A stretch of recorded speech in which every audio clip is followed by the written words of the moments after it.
Warning, what you are about to see is real paranormal evidence, caught via audio and photograph. Viewer discretion is advised.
What's up, guys? We pretty much had a fucked up entire evening today. We're trying to fucking get to the public monster trestle, but shit happens, technology. Well, fuck. Our evening got fucked up a little bit here. Tim's phone died, and we lost technology, and we got lost, so we found a fucking target here. He got a new phone charger, and now we're back on track. So, Tim, tell us how all of this shit happened. We're not having any luck. When I left this morning for us to start filming for our other show, I noticed I didn't have the GPS on me, but I figured I'd use my phone. But I forgot about all the trouble I've been having with my phone charger lately. So, filming bad things happened with the other show. It took a while to get going. We finally got on the road hours later, and we were getting ready to enter Louisville with my phone on the charger, using it as our map, and my phone died. So yeah, it's pretty horrible. Finally found where we could buy a new charger, and now we're getting ready to head to where we think the public trestle is. So Hopefully we get there, and hopefully if we see the public monster, we're taking shots. We don't give a fuck. We're gonna kill it and take it. Might as well. good deal. So Tim, what the fuck is going on? Well, we're getting ready to return to our journey. We're looking for the public monster, and the curse of Louisville has already fucked us over 2 times over already. First, we had bad luck earlier in the day. Now we're trying to get our way around here in Louisville. We're not from Kentucky, so we have no idea where we're going. Finally found a target, got ourselves a phone charger, and we're back on the road. So hopefully we find the public monster. And we were hoping to maybe stop by Waverly, get a couple shots, but the sun's going down real quick, so we'll just see what we can get to. So, yep, if you don't hear from us, then we're pretty much fucking dead. Yeah, pretty much. All right, guys, we'll check back with you guys once we get to the public trestle. All right. We're out. Peace. So we made it to where we think that the public trestle is. Here's a good shot of it. As you can see, it's a big, huge, long bridge for a train. Yeah. Yeah, we had a hard time, but we just put South Poplick Road in the map, found it. So we're gonna find a place to pull over and see what we can find.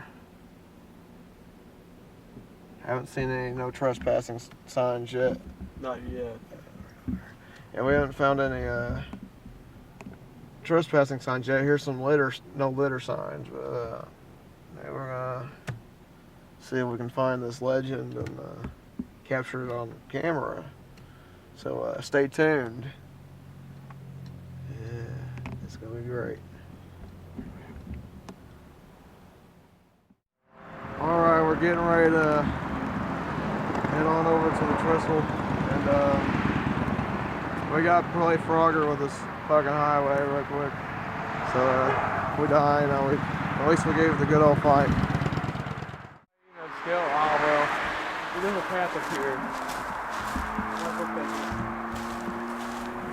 So right now, we're walking on the side of the highway, trying to find a way up on top of these tracks. Figure we already been pushing the envelope with depth so far this trip. We might as well keep on doing it. We'll get back to you. We'll find out something. I'm Anthony Geary with Beyond Dark Paranormal Encounters, and we are here in Louisville, Kentucky, investigating the Pope Lick Monster. As you can see, we are on the Pope Lick track here, and we just got here. We just walked a long stretch from the gas station across a deadly highway, and pretty much I'm already getting a negative vibe. I don't know about this place. I'm new to this whole entire surrounding here, so we're going to plan on walking the track a little bit and film some and see what we can capture. Don't forget, I got my flashlight and my ghost box here with me, so if we see anything, we're going to capture it, guaranteed.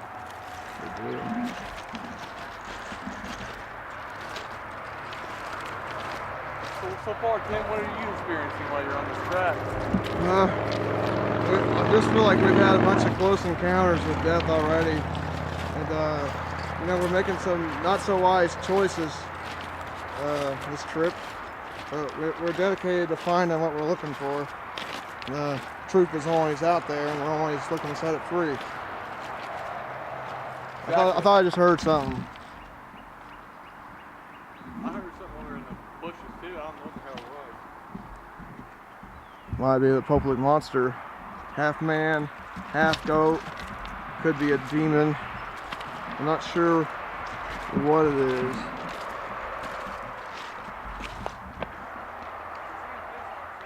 He didn't have any hesitation to stop us, so it's clear for us. So we're going to be meeting up with the creator. He's a filmmaker. He filmed a documentary about the Pope Lick Monster later on, and you'll be seeing him in the episode too. So we're going to keep walking this track here. Hopefully we can get a good shot of the trestle itself. Yeah, most definitely. Are there any spirits with us?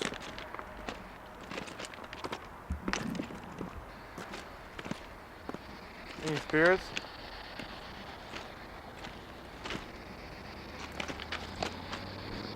On the track?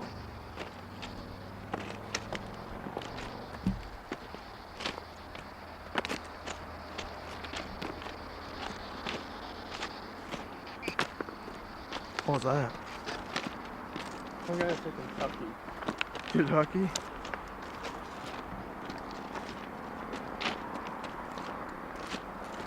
Huh. What happened? A big spike in the spirit line. Alright, here's the trestle. I think we got a shot right here, pretty good. Alright, we're on the trestle, and we think we see something. We're losing light, losing battery power, but we're going to try and get a shot from the top of the trestle. What are your thoughts on that? Let's go for it. Alright. Whatever the hell that thing over there is.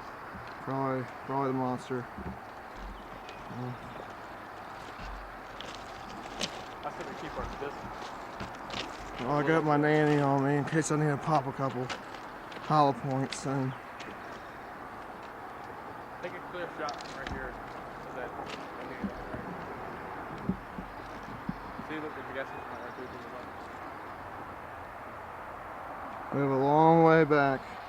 We're on a steep hill. It's too much for us to walk. We're losing daylight. Is there any spirits here?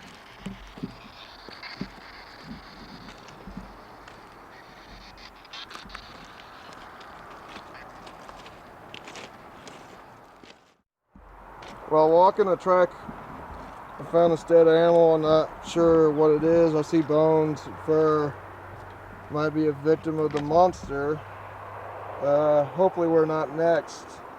We're gonna have to keep our eyes open. Alright, we are at the trestle bridge, but the sign clearly says danger, no trespassing violators will be prosecuted. I'm trying walking up close to the edge to see if I can see anything. I don't want to be spotted by the cops and arrested, so here's a little bit of what you can see. We're gonna try and get down underneath. It's getting dark, but hopefully we'll see something. We've been hearing stuff. We've been hearing, you know, tracks and stuff, and we've seen a dead animal. So that's what we're dealing with right now.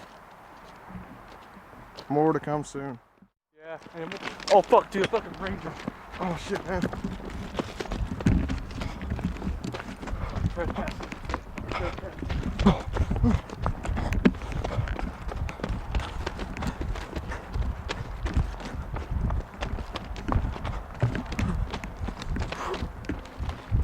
the fuck did you find it? I thought we were being pretty tricky.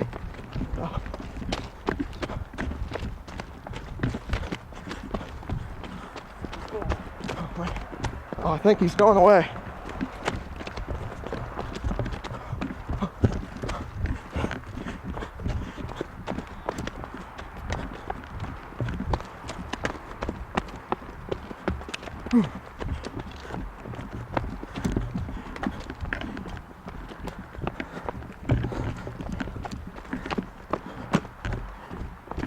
I think we lost it.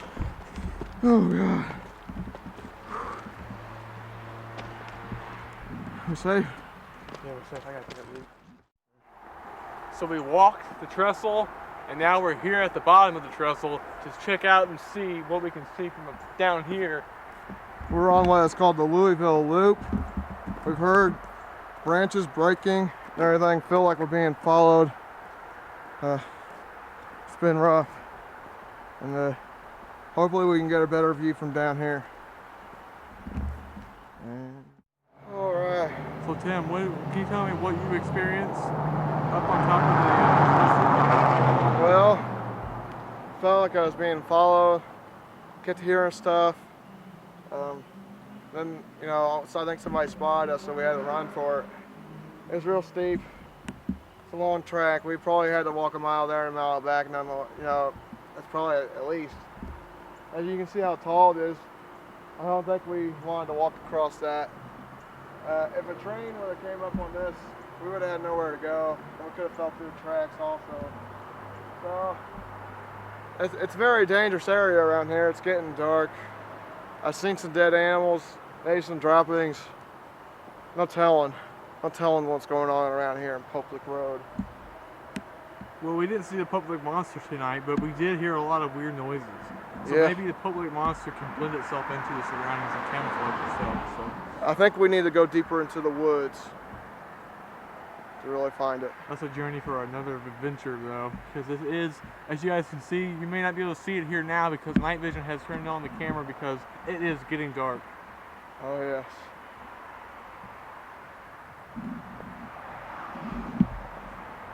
Well, the interview is going to be following shortly, but as always, I'm Anthony Geary, Geary and Tim Heerdink. and this is Beyond the Dark Paranormal Encounters. Alright, walking down the path, we find this fence with barbed wire on it. It's right underneath the trestle bridge.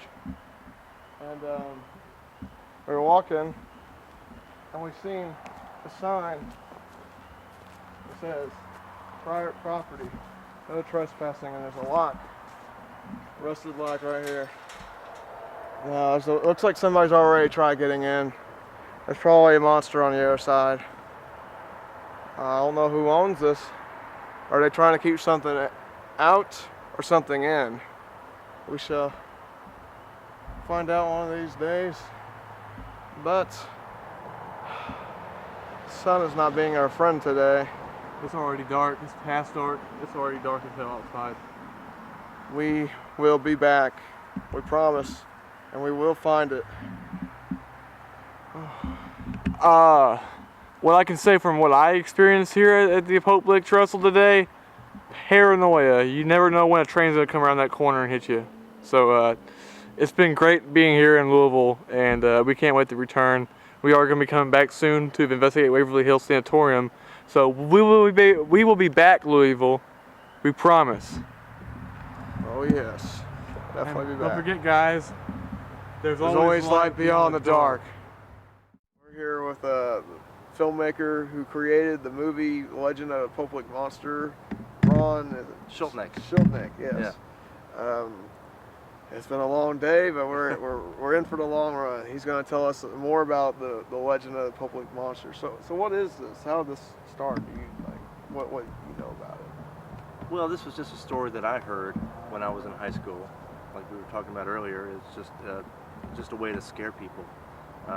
You know, you hear talk about a half man, half sheep creature that hangs around the train trestle off Pope Lick Road, and so I never actually went out there when I was a kid. But when I was looking for a subject matter for a film, I was thinking I wanted to do something that was indigenous to this area, and something that was I might be able to attract a small amount of funding for. So I thought I remember this folk tale about the sheep man, and also called the Pope Lick Monster. So I started, digging around and trying to talk to as many people as I could about the legend.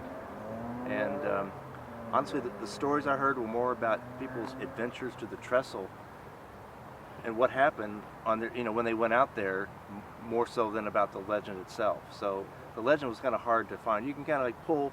It's kind of it's got some of Pan in there, the mythical creature Pan, the half man, half goat creature. It's it's the kind of the hook in the car story kind of thing that we've all heard. So it's there's a whole lot of urban legends that are attached to it. But somehow the thing about the sheep man is kind of something that's been original and kept with the times for a long time. What was interesting was that one of my actors, there's a line in the film where he says, "My grandpa used to come out here to bring girls out on a date to scare them."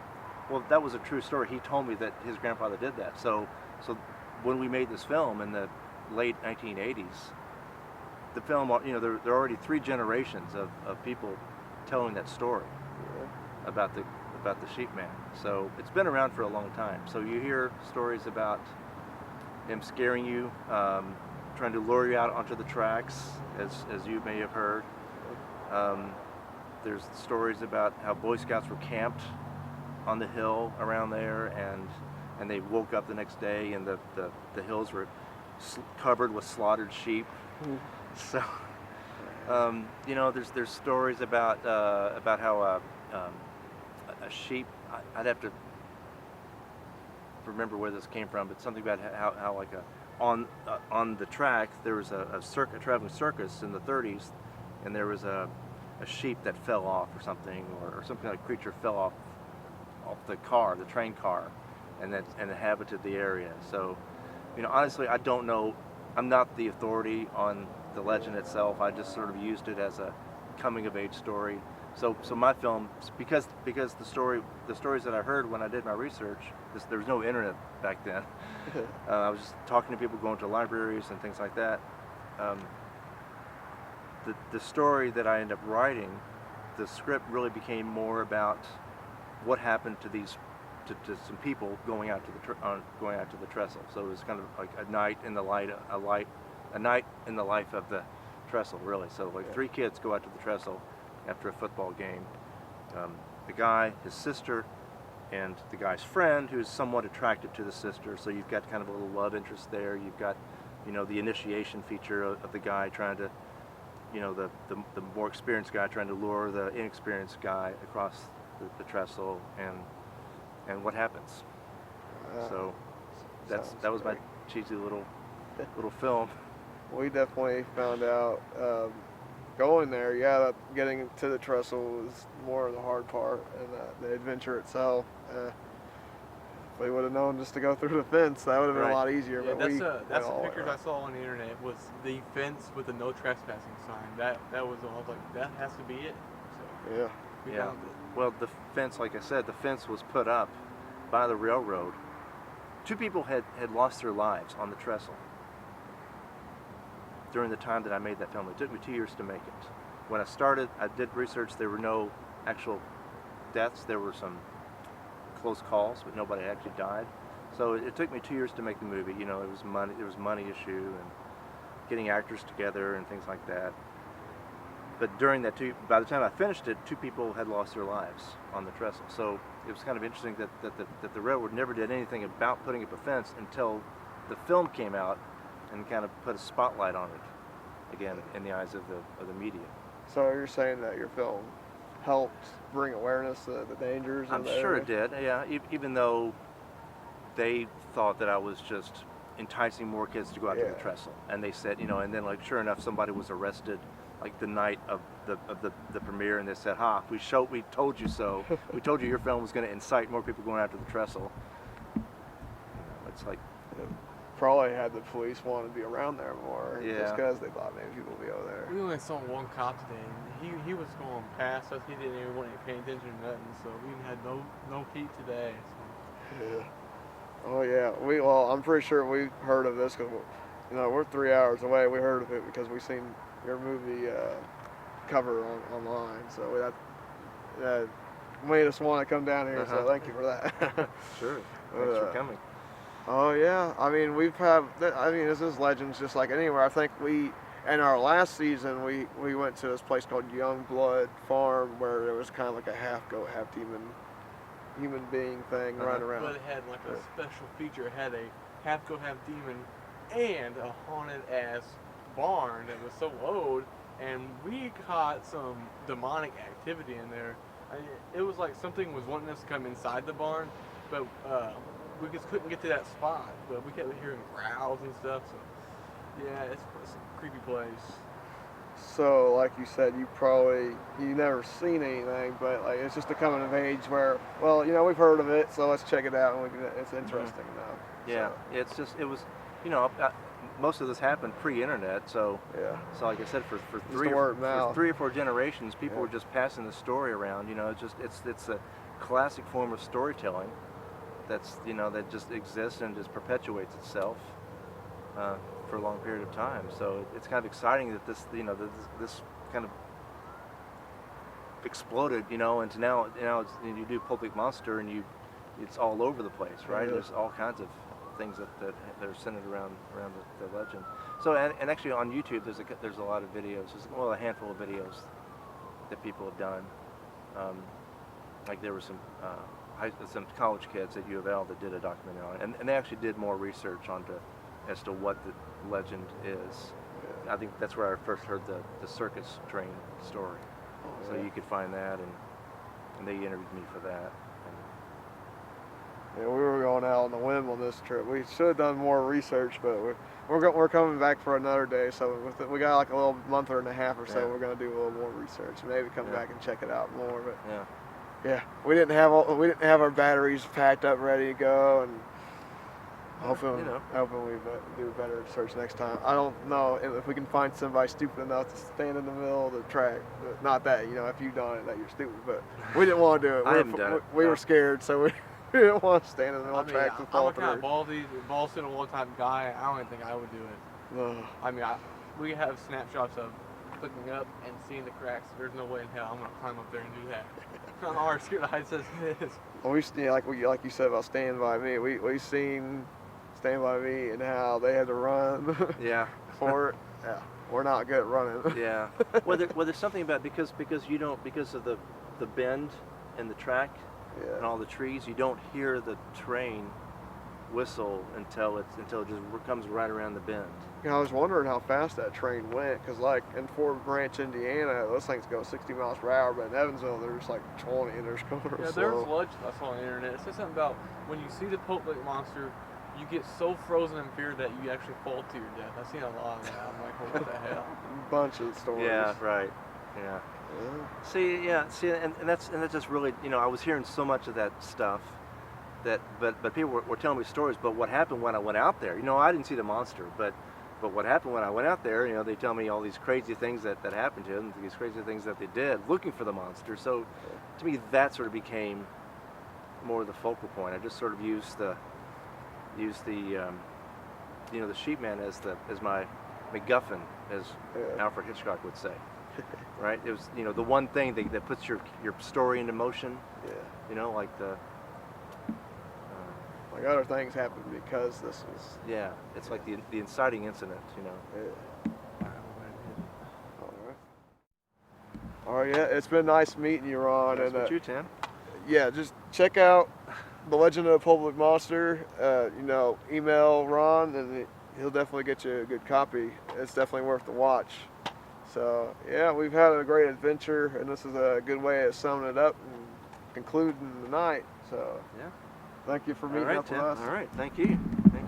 Good to see you. Good seeing you. And always remember, there's light beyond the dark. Yes. All right, been a long adventure here in Louisville. A little long ways home. Our conclusion on the Public Monster, the legend, the myth. Well, we hadn't seen anything. We might have heard stuff. After speaking with the filmmaker who created the movie based on the legend, we found out basically it's a myth. No one may have ever seen it. It's just a story passed on word of mouth. Generation to generation. Generation to generation. Paranoia that sits there when you. It might have just been something to bring people out onto, you know, adventure onto the trestle, maybe scare your date. We didn't see anything. We might be, we'll be back in June, but pretty much we're gonna call this one myth. That's it. Can't always be true, people. But So, we did eat here though. we did eat at the big boy. It's been a great trip, and we'll be glad to come back in June. And always remember, folks, there's always light beyond the dark.